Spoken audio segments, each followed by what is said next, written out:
भाई इस वक्त बिहार के नेताओं में खूब बेचैनी नजर आ रही है। ये बेचैनी सबसे ज्यादा इस वक्त दिख रही है जदयू संसदीय बोर्ड के अध्यक्ष उपेंद्र कुशवाहा में।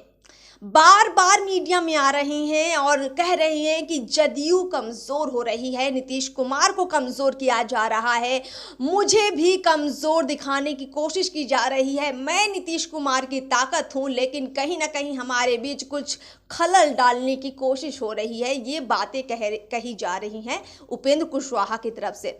अब नीतीश कुमार भी मीडिया में ही जाकर कहते हैं कुशवाहा को कि आप क्या कह रहे हैं, आपको जो कुछ कहना है भाई पार्टी के मंच पर कहिए, ये जनता के बीच जाकर मीडिया में जाकर कहने का क्या मतलब है।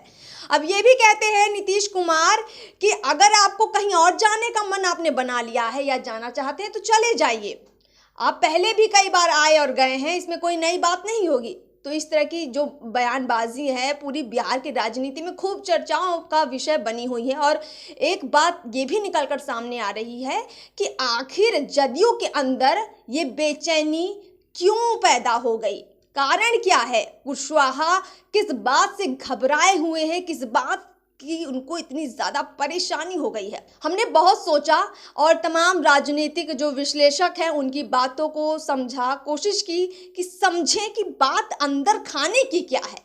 तो एक बात निकलकर सामने आई, वो ये कि जो राजद और जदयू के बीच में एक जो ये करार हुआ था, ये करार हुआ था कि जो आने वाला चुनाव होगा इसमें हम कैसे साथ मिलकर चलेंगे। अब इसके बारे में ना तो आपको पता है ठीक से, ना ही हमें पता है, लेकिन फिर भी हमने समझने की कोशिश की कि बात क्या है। तो बात ये है कि जैसे ही नीतीश कुमार बीजेपी से अलग होने का मन बनाते हैं, राजद के साथ जाते हैं, अन्य पार्टियों के साथ जाते हैं, तो उनके बीच एक डील होती है और इसी डील का जिक्र बार बार उपेंद्र कुशवाहा कर रहे हैं।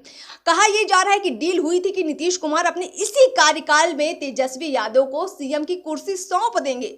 अब आप सोचिए, नीतीश कुमार खुद 2024 के लिए जिस तरह से आपने देखा होगा तमाम विपक्षी दलों को साथ लाकर 24 की तैयारी करते नजर आते हैं, ऐसा लगता है कि वो प्रधानमंत्री पद की दावेदारी के लिए खुद को तैयार कर रहे हैं। जदयू के लोगों में अब इसको लेकर बेचैनी बढ़ गई है। बेचैनी है कि हमको क्या मिलेगा भैया, अगर आप जाएंगे प्रधानमंत्री बनने के लिए तो हमारा क्या होगा। मतलब समझिए, ध्यान से समझिए, 2024 में अगर नीतीश कुमार निकल पड़ते हैं पीएम बनने तो पार्टी के बाकी बड़े नेताओं को क्या मिलेगा। राजद और जदयू में राजद इस वक्त बड़ी पार्टी है, राजद के अगर मुख्यमंत्री बन जाते हैं, तेजस्वी यादव सीएम बन जाते हैं, तो अन्य जो बड़े बड़े मंत्रालय हैं वो राजद के लोगों को मिल जाएंगे। जदयू के बड़े बड़े नेताओं को, बड़े बड़े लोगों को क्या मिलेगा। तो कहीं ना कहीं ये बेचैनी वही है जो दिखा रही है कि जदयू के बड़े नेताओं के हाथ खाली नजर आ रहे हैं। जदयू के विधायकों में अब बेचैनी इसी बात की है कि अगर 2025 में तेजस्वी यादव मुख्यमंत्री बनते हैं या इसी कार्यकाल में नीतीश कुमार उनको सीएम बना देते हैं तो हमारा क्या होगा। आम कार्यकर्ता भी इस बात से काफी नाराज हैं, क्योंकि कल तक राजद और जदयू आपस में जब लड़ते थे तो एक दूसरे की तमाम बुराइयां गिनाते थे, लेकिन अब एक मंच पर बड़े नेता आ गए हैं, लेकिन आपस में जो कार्यकर्ता है वो कैसे एक मंच साझा करेंगे, क्योंकि कल तक उसके घर में क्या है, तेरे घर में क्या है, यही सब चलता था बिहार में। लेकिन आज तेरा घर मेरा घर, मेरा घर तेरा घर कैसे हो जाए एकदम से। तो यही सारी बेचैनी है जो अब दिख रही है।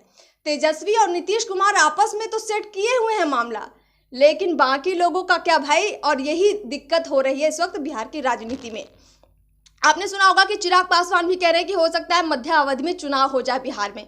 तो इस तरह की बयानबाजियां बताती हैं कि अब बहुत कुछ बदलने वाला है। अब क्या कुछ बदलेगा, हमारी पूरी नज़र बनी रहेगी और आपको हम बताने की कोशिश करेंगे कि वाकई में बिहार में क्या कुछ नया खेल खेला जा रहा है।